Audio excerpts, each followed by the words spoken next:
Hello everyone and welcome back to another gaming video. Recently I've gotten back into Nintendo 64 gaming. So I got the Nintendo 64 out, got it hooked up, still works, played some games, played like we have Goldeneye here, played that, played some WWF No Mercy. And I think I'm going to do some retro gaming videos just showcasing off some of my collection. I didn't have a ton of Nintendo 64 games, but I have a few that I still really enjoy. So I got my Nintendo 64 in 1997. Got it primarily to play GoldenEye. However, the day I went to Walmart to buy the Nintendo 64, they were out of stock, so I ended up getting Shadows of the Empire instead. And a few days later, maybe like a week later, they got GoldenEye in stock, and I picked it up. And this is one of my favorite games of all time. Really good first-person shooter. Really good game that's based on a movie, and it kind of showed how well first-person shooters could actually do on consoles. Um, Again, it came out like 2 years after the movie came out.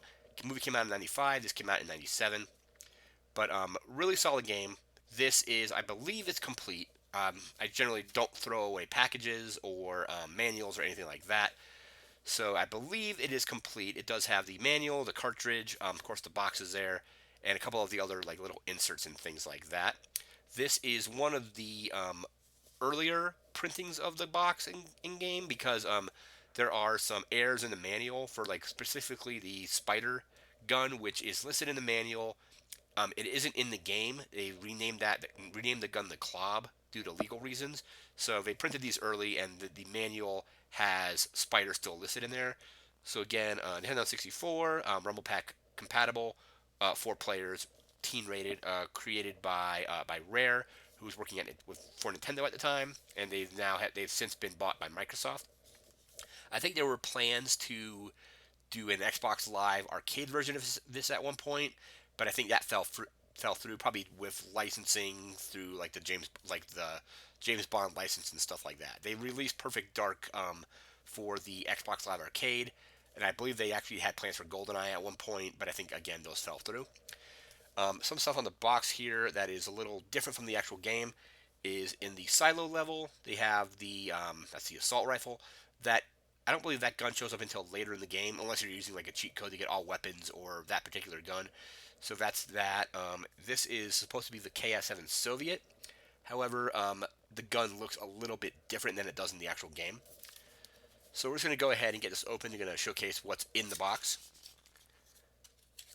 So this is one of the Nintendo 64 games that uses the little tray for the cartridge. You'll see it in just a moment. So this little tray like that, where the game just fits in it. A lot of other games would have the tray kind of like attached to the inside the box right here, and it would have a little flap that you would open. But this is ones with the removable tray. Got our cartridge right here, and there is the back of the cartridge. And a lot of more recently people have cropped up and they're doing reproductions of Nintendo 64 games, especially some of the more popular games like Conker's Bad Fur Day, GoldenEye, and so on.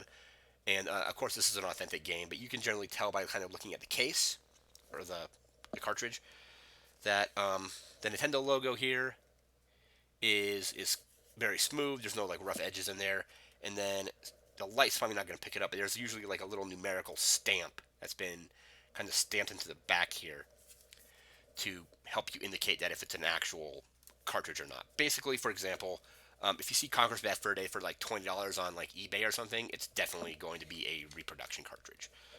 Which apparently they work in actual Nintendo 64s. I don't own any reproduction cartridges, but kind of getting back into Nintendo 64 gaming, I've come across places selling them as that. So there's the cartridge itself. We have the 3 inserts here. I don't know if this one came with a Nintendo Power insert or not. So during this time, they would insert little pamphlets with subscription offers from Nintendo Power. But here's your little consumer information. Basically comes in every single Nintendo 64 game as far as I know. At least it came in all of mine. There's that.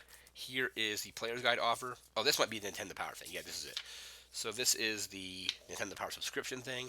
Sometimes this one is themed along with the game. So there's James Bond on that one. A lot of other times you'll just see one with like Mario on it, even if it's not a Mario game, it would just be that. So this is basically a Nintendo Power subscription card. You can just fill that out and send it in if you want to subscribe. And then we have our manual. Again, these were printed before the game was actually finished. But I believe, let me see if we can find a page that has the weapon list in here. So here's all the different modes. There's mission select, how to use the watch, which is your pause menu, controller configurations, various photos from the movie. Yeah, and here's the arsenal of all the different weapons in the game. And there's Bond and Alec Trevelyan on there. Let's see where it shows up. Those are all gadgets. We have the DD-44, and here it is right here. It might not be able to see that, but it says Spider, a modern variant of the check machine pistol, small but capable of automatic fire.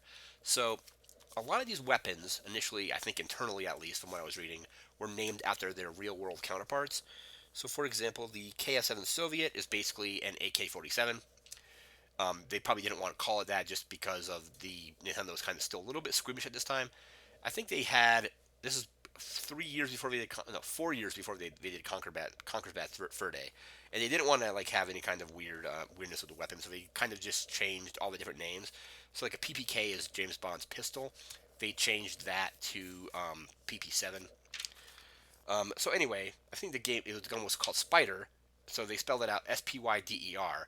However, that ends up being the name of a paintball gun, which is copyrighted. So to avoid any kind of legal issues with the company that made that paintball gun, they changed it to Klopp, naming it after Ken Lobb, who worked at I think worked at Rare and Nintendo at that time, or at least Nintendo.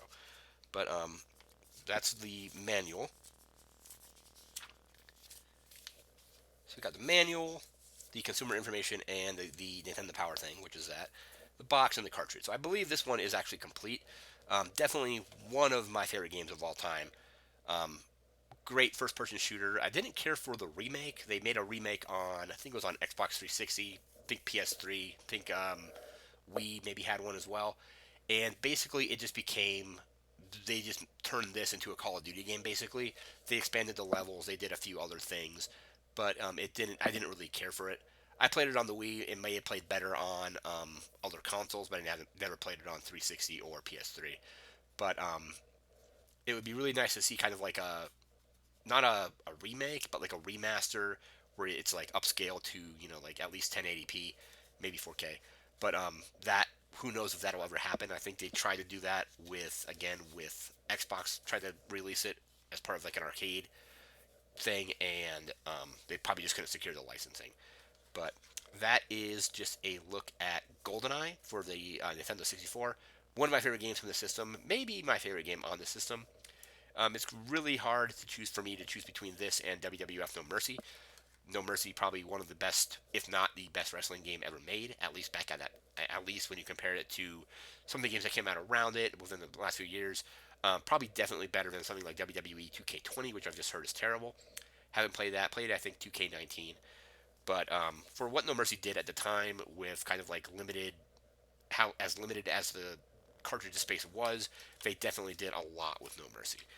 But this has just been a look at GoldenEye. Again, been getting back into kind of retro gaming, specifically Nintendo 64. I'm actually have ordered a couple just single cartridges. I have, I believe, Forsaken ordered, as well as World Cup 98. I remember playing World Cup 98 and really liking that. So I ended up finding that online and purchasing that, as well as a screwdriver set for taking these games apart, so you can then kind of validate that they are authentic, because you do need special screwdrivers to get into these screws, and then you can look at the cartridge, you can look at the case, you can look inside and make sure that it's legit. So that is kind of a downside to Nintendo 64 retro gaming, is sometimes you might buy a reproduction, and if you want a reproduction, that's all good. Apparently they play on actual consoles, but I would rather have the authentic cartridges. Sometimes though, with games like Conker's Bad Fur Day, you might pay 20 for a reproduction, but if you want the actual physical cartridge, it's probably going to cost you at least $100. But that's going to do it for this video. Remember to like, comment, share, and subscribe, and we'll see you next time. Thanks again for watching, and take care.